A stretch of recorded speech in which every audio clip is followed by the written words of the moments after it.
Hey everybody, good Monday morning. It is the 5th of December. I'm just making a quick video. We do have a customer coming out from the Texas area, so we're gonna see if we can get him on camera. You guys don't know who he is. Hopefully we can. But I wanted to show you guys, yesterday I went shopping and I bought history. Let's just put it that way. I bought some famous items. Those kind of holy grail things that I'm not even sure if I want to sell them. So let's get into it. Let's see what we kind of got yesterday, or get a sample. Let's say it's a sample track. Let's go that way. Okay, let's see what we got, guys. Okay, so as far as Monday goes, Kim was out here, packed. This is our eBay and a little bit of YouTube here. We still have a few more things from the YouTube auctions to put labels on. She's got them packed already. She had to take it into school. So, as you guys know, we do the auctions, 3 times a week. But we're getting it cleaned up, kinda. But now I'm gonna go out and we are going to pull more stuff out of the car. Oh, here's some more boxes that we gotta ship out. I'm gonna pull more stuff out of the car, and you guys can see what I bought yesterday. The items from yesterday include items that are, there's an item that's over 1,000 years old, or roughly 1,000 years old. There are 2 items that I spent real money on. Well, all of the items I spent real money on, but there's 2 items that are historically significant, and I want to show that stuff to you guys because I want to show you that this business can be exciting, and there is like a treasure hunt every day. So I want you guys to see that. But hard work pays off. This is our shipping from that we packed this morning. So okay, let's get into it. Okay, so first off, I usually do not buy big items, but I will tell you guys I bought this mirror. It's called a peacock mirror. You can go on to Google, search for these. This is an older one. You can see like some of the cracking and stuff like that in the paint. And the back is, it's a nice early or older one here. You can see where the boards and the slats. I mean, there's some damage as far as the cracks of the paint, but very cool. These are all hand done, hand inset. We also got an Impali vase, and down inside of there are a couple sterling silver pieces, which I'll show you in a minute. That whole box is full of items. We have more Murano type glass. I bought a painting, and then up there you see 2 guitar cases. Those are history. So what we're going to do is we're going to get this stuff out. I'm going to show it to you, and hopefully you guys enjoy this week's pick. Okay, so I got the stuff in. We'll start off with, there's the mirror. I bought a painting. Don't really know anything about it.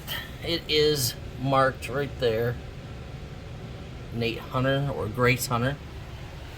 A little older. You can see by the back of it that it is an older painting. But I got that yesterday for $5. I got the Impali vase that is back there. I'll show you guys. I just picked up a couple things because we have a few buyers in the auctions who like the art glass stuff. So there is an art glass vase, and then down in here I'll show you guys a couple of really good pieces. So this is a Foo Dog snuff or tea box. Now what you'll see here is this one actually has feet. If you look and you do research, Brunk Auctions had one similar, but they had a Cambodian one. Cambodian ones don't have feet, or they don't show the feet. They're just like a straight paw, no toes. So this is probably 800 proof silver. Let me see if I can open it for you. Okay, so I was able to open it. According to them, 1800s, Victorian, really cool. And you either see Cambodian or Chinese. I would say this is Chinese because of seeing the feet. I paid up for it, obviously. So, and I'll tell you guys what I paid in just a few minutes. I got that, and I got this from the house call I went on yesterday. So this is a sterling silver English inkwell. Pretty early. Has the hallmarks here. They're rough, they need to be cleaned. But I got that, the Foo Dog, and I will show you guys this piece once I get it out. Okay, I got it out. So this is a funerary urn. I know it is hideous. Like when you look at this, you are like, what is wrong with you? Why are you buying something like that piece of pottery? Well guys, this is from the Song dynasty. And you can go on to Google and you can look these up. It is a Song dynasty funerary urn. I've seen a couple sold examples that are missing these figures, like that they're literally broke off. So you are talking a piece of pottery right here. And let me give you the info. Okay, I pulled up the info for you. So Song dynasty from 960 until 1279 AD. So that puts this piece that I picked out of a house yesterday at anywhere from 800 to 1100 years old. So this is the type of stuff that, you know, museums will get. Obviously there's some damage here and there, some wear. I mean, you can see. And they did have lids. This one does not. Most of them, when you see them, do not have the lids. And there's actually more of them out there than you would think. But usually these figures are broke off. The head of the dragon, it looks like a mouse to me, is missing. There are some chips here and there. But I find it awesome when I find stuff like that. So, to give you guys some perspective, and I'm always very transparent. So, got this, the Foo Dog, the sterling silver inkwell, and the peacock mirror as part of a deal. Total price on those four pieces was $400. You guys will do some research, you'll see that the value is much higher. I mean, especially like that peacock mirror. If you look on First Dibs, they're $3,000. There's a bunch of other sites that have them or have similar ones in different sizes. Some of them are perfectly oval and round. Some are smaller. So we have that stuff. And then over here we have this box. I bought this box because I'd bought a collection of hummels when I was in Pennsylvania, and I haven't done the unboxing video though, so I'm gonna put all this together and do one unboxing video. But there's some of it, and down inside of this box you'll see a few big things on top, which I'm gonna open up and then I'll show you. But underneath it is 100 plus Hummel figurines. So let's open these up and show you what I got. Okay, I got stuff out of the box. This was kind of nice, you know, nice early piece of carnival glass, twig lines. It has the N inside. The N is from Northwood. Sorry if you guys can't hear me. So that's Northwood. The piece behind it, I believe, is a piece of Mosier glass with the deer.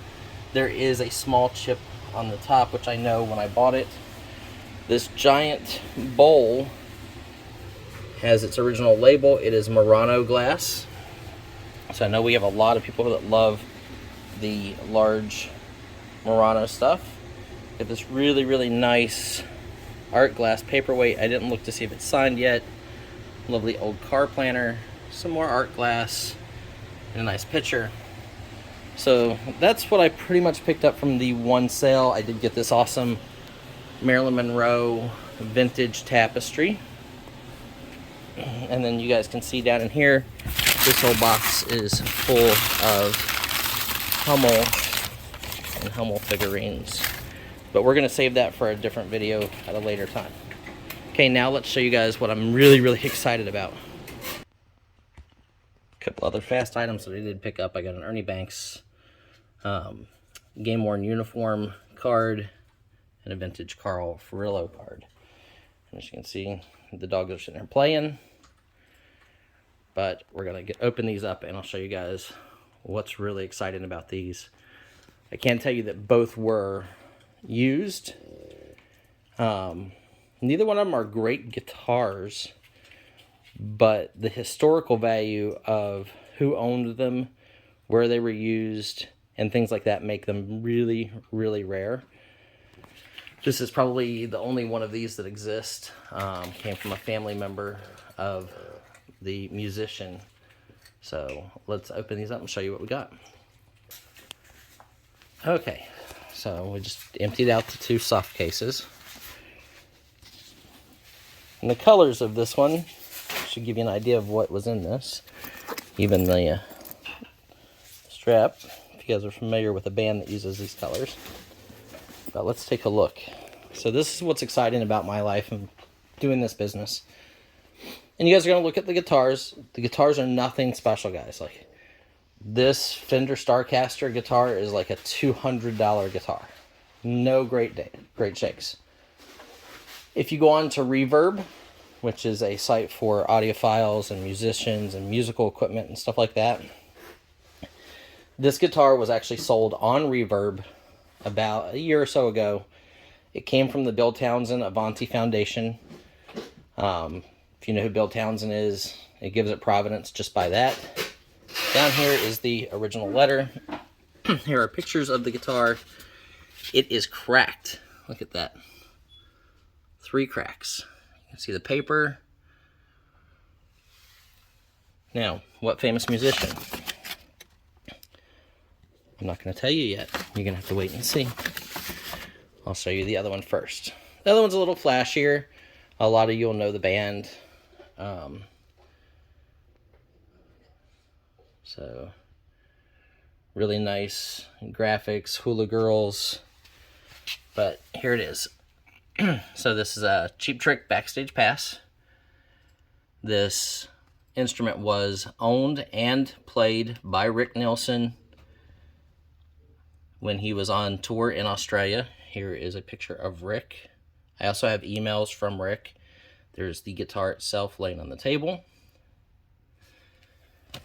Here is a guitar pick from Rick.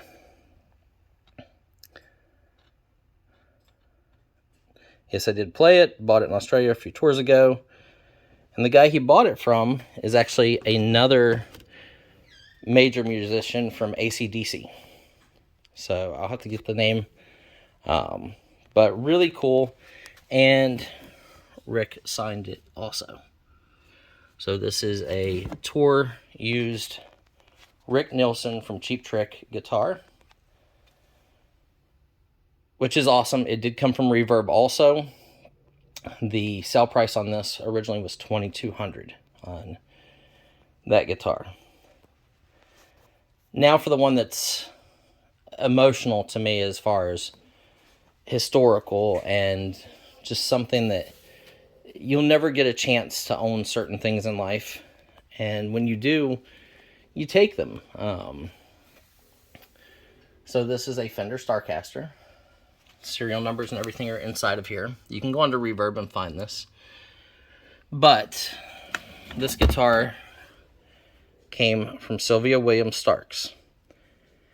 Well, if you need to know who Sylvia Williams Starks is, this is one of the biggest blues guitarists in history. It's B.B. King's granddaughter.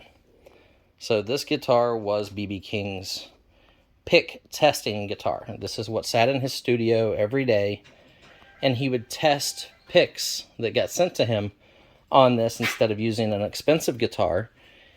And he wouldn't want to ruin his, his Lucille's or whatnot, stuff like that. The letter actually breaks down into that, that acoustic guitars were very important to his grandfather. His original Lucille was not a Gibson 335. It was an acoustic guitar. So it talks about how B.B. King would keep this in his studio. And here is a picture of B.B. King there. There's the guitar. More provenance. I'm going to be getting some more information, but this is the letter from her. B.B. King had 15 children, and those children went on to have children. So obviously he's got some kids out there. But when he passed away in 2015, this went to his granddaughter, and he actually used to rest his feet on it, which is why there's cracks in it and stuff like that. He would rest his feet on this guitar under his desk in his studio until he got picks in and he wanted to test them. If you go on to reverb, you'll see like it even has this little bend in the E string and everything like that. So fully, fully certified. I got offered these two pieces. Now they paid, I think the price on reverb that he paid for this one, close to $6,000, like $5,800, and $2,200 on this one. So, had $8,000 invested into these two guitars. I worked out a deal with him. I kind of liked them, but the reseller part of me is always like, it has to be a deal. I'm not a collector. Some things I keep for a while, like the Jordan cards and my Silver Surfer statue and stuff like that. But these were just so cool. I may keep them. I'm actually not sure if I'm going to sell them. Or we may sell them. Who knows? But I think I got a song of a deal on these. I paid a little bit less than $3,000 for the pair. The guy needed money. Obviously they had spent. They paid $8,000. I paid a little bit less than $3,000.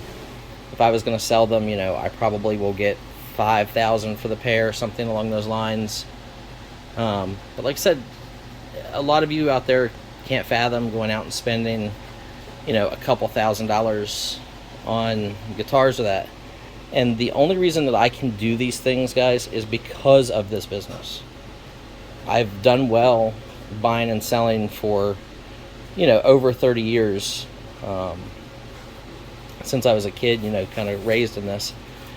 So, there are benefits to this business, and you get to buy things like these guitars that are a piece of history, a 1,000-year-old piece of pottery. You get to own things that other people just don't. And you either appreciate what it is, or you appreciate the time it took to go find it and the stories behind them. So, hope you guys enjoy today's pick. We'll probably make another video later, hopefully. We'll be able to do a video with our guest who's flying out to look at buying some storage units full of stuff. But we're going to let him make that choice. So, hope you guys enjoyed this. Let me know in the video comments below what you found really exciting, what was interesting. I know it kind of drug on a little bit, and sorry about the excess noise. And the pups are there playing again. So, hope to see you guys later. This is Mr. Buysalot. Hope you guys had a great weekend. Hit that thumbs up, comment below, and share the video out. Thanks.